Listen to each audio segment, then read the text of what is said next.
que nos muestra claramente que el núcleo celular, sí, es una estructura en común, ¿no? Entre todas las células, ¿no? Toda célula posee siempre núcleo celular, en su gran mayoría.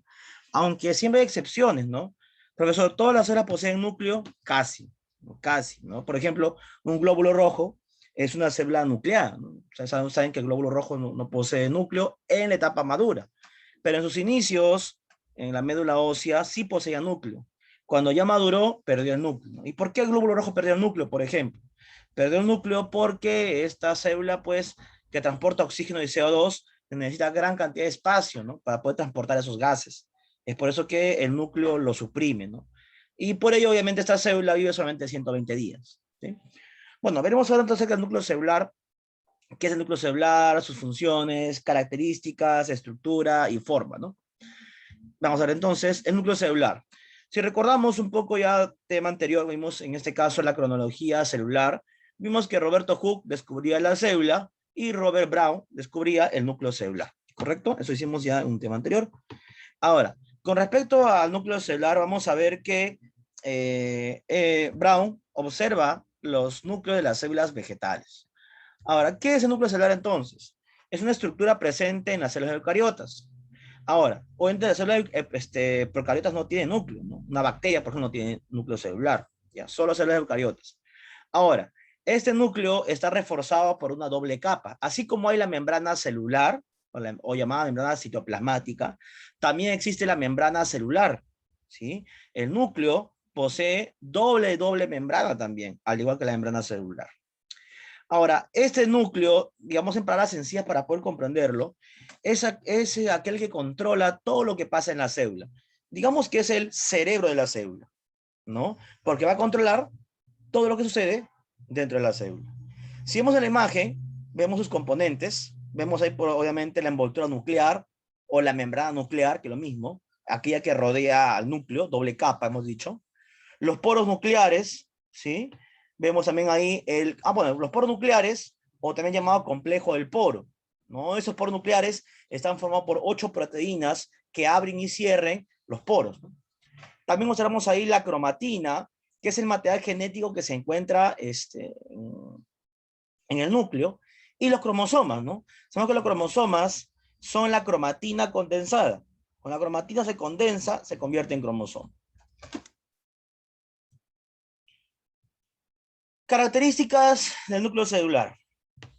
Hay núcleos celulares que se encuentran en células, solamente uno en uno, las llamadas células mononucleadas. Por ejemplo, la célula de la boca, ¿no? Una célula mononucleada, solo tiene un núcleo, esta célula de la boca. Hay células binucleadas que poseen dos núcleos, ¿no? Por ejemplo, los hepatocitos, que son la célula del hígado, tienen dos núcleos. O las células polinucleadas, como las fibras musculares o el miocito, ¿no? Son células que poseen cerca de 4 a 5 núcleos. Son bastantes. También podría hablarte, por ejemplo, de los leucocitos. También son polinucleados. No hay leucocitos con 2, 3, hasta 4 núcleos. ¿Ya? Veamos ahora el primer componente. El primer componente que observamos ahí es la membrana nuclear. Ya hemos dicho la membrana nuclear, también conocido como envoltura nuclear. Otros lo llaman todavía hasta, a ver, membrana nuclear y envoltura nuclear. O también carioteca, también puede ser. Carioteca es otro nombre que se le da a la membrana nuclear, carioteca. Vemos que la membrana nuclear es una zona que va a reforzar la protección del núcleo, ¿no? No va a permitir que cualquier agente patógeno que de repente invadió la célula también entre al núcleo, ¿no? Obviamente que no va a permitir ello.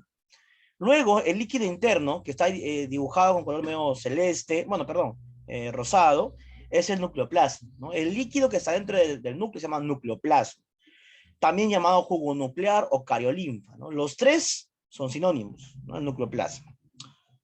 Siguiente, vemos la zona del nucleolo y la cromatina, ¿no? El nucleolo es como decir el núcleo del núcleo, algo así, ¿no? Este nucleolo contiene gran cantidad de ARN y proteínas, ¿no?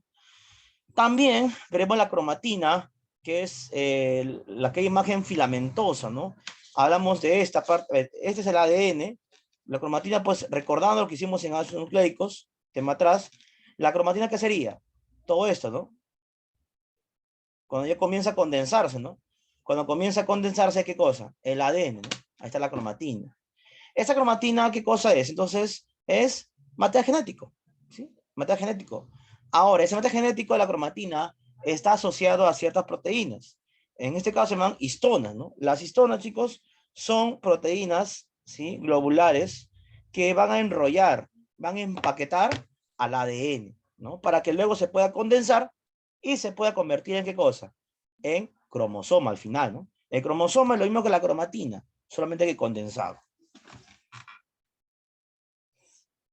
Si recordamos este proceso de condensación, vimos el tema de ácidos nucleicos, primero era filamentos de ADN, ¿no?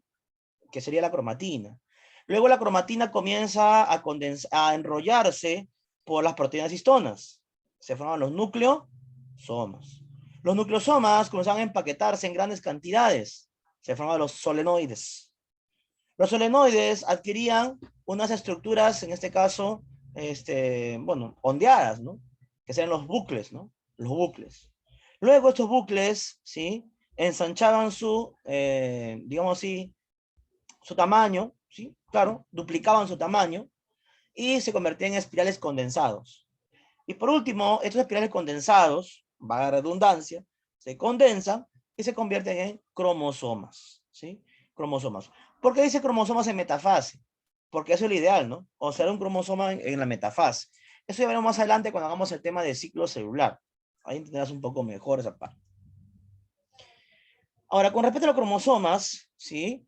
Cada ser vivo tiene una distinta cantidad de cromosomas. Por ejemplo, nosotros, como seres humanos, tenemos 46 cromosomas. O sea, 23 pares de cromosomas. La papa tiene 48 cromosomas, más que nosotros todavía, mira. El maíz, 20 cromosomas. La mosca de la fruta tiene 8 cromosomas. Una bacteria, por ejemplo, tiene solamente un par de cromosomas. Un parcito tiene la bacteria, por ejemplo, ¿no? Entonces vemos que los cromosomas son estructuras condensadas, ¿verdad? A partir de filamentos de ADN, ¿no? A eso, obviamente que esos son los cromosomas. Ahora, ¿cuál es la morfología de los cromosomas? Bueno, todo cromosoma posee ciertas partes importantes. Primero, sus brazos. Los brazos del cromosoma, como ves aquí en la imagen, aquí está, se llaman cromátida o cromátide, es lo mismo, no hay problema, la cromátida, ¿no? Son los brazos. Ahora, se le dice también que cuando los cromosomas, perdón, las cromátides pertenecen al mismo lado, se llama cromátides hermanas, ¿sí? Cuando los bracitos, o sea, las cromátides, se encuentran al mismo lado, se llaman cromátides hermanas, ¿ya? Vemos luego el centrómero que se encuentra, para la redundancia, en el centro, ¿no? Centrómero centro, de ahí viene su nombre, ¿sí? Veremos aquí que es el punto de unión, ¿no? Es el punto de anclaje entre el brazo P y el brazo Q, ¿no? Entre el brazo P y el brazo Q. ¿Cuántos tipos de cromosomas hay? Bueno, hay 4 tipos de cromosomas. Los telocéntricos, los acrocéntricos, los metacéntricos y los submetacéntricos. El cromosoma más abundante en nuestros 23 pares de cromosomas que tenemos, que son 46, es este. Es el submetacéntrico. Es el cromosoma más abundante. El cromosoma atípico es este, el telocéntrico. Es un cromosoma que en condiciones normales no debería existir. Claro. ¿Por qué? Por aquí, ¿qué observas? Le falta un brazo completo, ¿verdad? Le falta. Entonces, eso no debería existir, ¿no? Pero sucede cuando hay mutaciones, ¿no? Cuando hay mutaciones en un cromosoma, ¿no? Por ejemplo, ¿no? En plena división celular, que veremos más adelante, la célula realiza una mala duplicación o una mala copia. Y eso genera justamente los cromosomas telocéntricos, ¿no? Estos no son útiles. El metacéntrico es el cromosoma perfecto, ¿no? Entre comillas, ¿no? Vemos que el brazo P y el brazo Q, ¿cómo son los dos? Son, en este Iguales. caso, iguales, ¿no? Claro. El centrómero está perfectamente en el centro, el centrómero está en el centro perfectamente. Aquí, ¿no? Bueno, el acrocéntrico no es tan común, pero sí existe. Este sí existe, ¿no? Este sí es normal, este es normal y este es normal. Pero ojo, te dije, telocéntrico no es normal. Cuando hagamos síndrome, bueno, en este caso ya vimos pasar síndromes, mencionamos, hay un síndrome llamado, por ejemplo, la delección, ¿ya? ¿Qué es la delección? Este caso. Cuando se corta un extremo, ¿no? En este caso, si ves aquí, este bracito es lo que falta, ¿no? Esto se ha cortado, se llama delección, ¿no? Con el síndrome de Cri-du-Chat, que es la delección de un brazo del cromosoma 5 de un ser humano, ¿no? Bueno, ya. Dogma central de la biología. ¿Qué es el dogma central de la biología? El dogma central de la biología es el proceso por el cual, ¿sí?, se forma al final una proteína. ¿Cómo es eso? ¿Cómo que una proteína? Todo inicia con el ADN, ¿ya? El ADN. El ADN se transcribe, bueno, antes que transcriba, el ADN se replica. El ADN se replica. El ADN se replica y ¿qué hace? Y genera otro ADN. A partir de ese ADN copia, se transcribe y genera un ARN. Y a partir del ARN se traduce y genera una proteína. ¿Correcto? Esto, no te preocupes, es todo un tema. Por ejemplo, la replicación es un tema completo. La transcripción es otro tema. Y la traducción es otro tema más. Pero esos 3 puntos lo vamos a andar en una próxima clase, los 3 puntos en uno solo. Pero obviamente es el resumen nada más, ¿no? La replicación sucede en el núcleo de la célula. En el núcleo celular se replica. A partir de un ADN se forma otro ADN. Luego, a partir de la ADN copia, se transcribe en un ARN. También sucede en el núcleo. También sucede en el núcleo. Y a partir del ARN se forma una proteína. Esto sucede en el citoplasma. ¿En qué parte específicamente? En el ribosoma. En el ribosoma sucede la etapa de la traducción, ¿ya? En el ribosoma. A partir de un ARN genera una proteína. De esta forma se generan todas las proteínas en nuestro cuerpo, chicos. De esta forma. La proteína de tu cabello, el colágeno, la queratina, la fibrina, todas las proteínas se originan de esta forma. Pero profesor, si se forman a partir de este proceso, ¿por qué son diferentes las proteínas? Hay un mecanismo llamado modificación post-traduccional. Es un mecanismo por el cual esta proteína, que aún es una proteína inmadura, va a madurar y va a modificarse su función. O sea, todas las proteínas usualmente comienzan de esta forma, una proteína inmadura, que luego se va a modificar, va a madurar y va a transformar su estructura. Y recién se va a especializar y cumplir una función. Después de la modificación post-traduccional, una modificación después de la traducción. Entonces, chicos, esto es importante en la vida. ¿Sabes por qué? Porque todo de qué depende? Del ADN. Pues. Profesor, ¿y qué pasaría si en plena replicación mi ADN saca una copia errónea? Es como que haga una mala impresión. Un pequeñito error. Uno nada más. Se genera una mutación. Y una mutación genera una enfermedad. ¿Te das cuenta? Todo esto ya, profesor, ¿cómo es que nuestro cuerpo realiza este proceso perfectamente sin ningún problema? Eso es cierto, porque un pequeño error genera una mutación y luego una enfermedad. En tu cuerpo, en esos 3 procesos, hay moléculas, enzimas y proteínas que van a regular el proceso. Hay una proteína que te mencionaré como dato, ¿no? La llamada P53. Ese es un gen. Es el gen de la proteína P53. Esta proteína P53, ¿de qué se encarga? Se le dice que es el llamado anticancerígeno. ¿Qué quiere decir el profesor? Este gen de la proteína P53 es un gen guardián. Va a detectar si existe alguna mutación en todo este proceso. Va a estar detectando dónde hay mutación. Cuando detecta la mutación, bloquea el proceso. Supongamos que en la transcripción hubo la mutación. Este gen va a esa mutación y lo bloquea. Le dice, ¿sabes qué? No puedes realizar traducción. Ha pasado un error aquí. Te detienes. Y el P53 va a verificar si se puede corregir el problema o si no se puede corregir. Si se puede corregir, ¿qué sucede? Todo se destruye y se reinicia el proceso. Si no se puede corregir, todo se destruye por completo y bueno, se reciclan lo que queda y ahí, y bueno, ya ahí se bloquea todo el proceso, ¿no?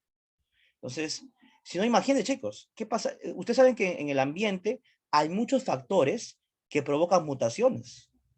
Alimentos, el alcohol, el cigarrillo, la radiación, etcétera. Por eso el embarazo de una mujer es muy delicado. Es muy delicado porque cualquier agente externo puede provocar una, ¿qué cosa? Una mutación en el embrión. Y por ende ese embrión, cuando siga desarrollándose, nace con alguna enfermedad cualquiera. ¿Te das cuenta? Entonces, gracias a nuestro organismo, ¿sí? Que vela para que todo el proceso se lleve a cabo correctamente. Se dice que diariamente el ser humano tiene cerca de 50 a 80 mutaciones diarias, pero tú no te das cuenta. ¿Por qué? Porque tu cuerpo detecta esas mutaciones y las destruye. Es por eso que tú te das cuenta. Es por ello que hay muchas personas que sufren, por ejemplo, de cáncer sin tener antecedentes familiares. Ni un familiar tuvo cáncer, pero él tiene cáncer. Pero esa persona se alimentaba bien, comía sano, todo perfecto, pero tuvo cáncer. ¿Por qué? Ya te acabo de decir, uno diariamente tiene 80 mutaciones diarias, pero tu cuerpo lo corrige diariamente. Pero una mutación que se pueda escapar del control de tu cuerpo genera a la larga el cáncer. Así sucede. Entonces, lo que sucede con los llamados, que ustedes escuchaban, ¿no? Alimentos cancerígenos o la radiación que puede provocar cáncer, etcétera, son factores que aumentan la probabilidad que puedas tener el cáncer. No que lo tengas, pero aumentan las probabilidades que lo tengas. Eso no quiere decir que lo vas a tener. Puede que sí, puede que no. O puede que alguien que sea sano, coma bien, no tenga antecedentes familiares y tiene cáncer. ¿Por qué? Porque también tiene probabilidades de tener cáncer, pero son muy bajas. Pero para su mala suerte, así tenga bajas las probabilidades, justo le tocó. Y sucede eso. Pero bueno, eso lo trataremos también en otro tema, cuando hagamos el tema de oncogenes. En el tema de oncogenes vamos a profundizar justamente acerca de ello, ¿no? Y ustedes van a ver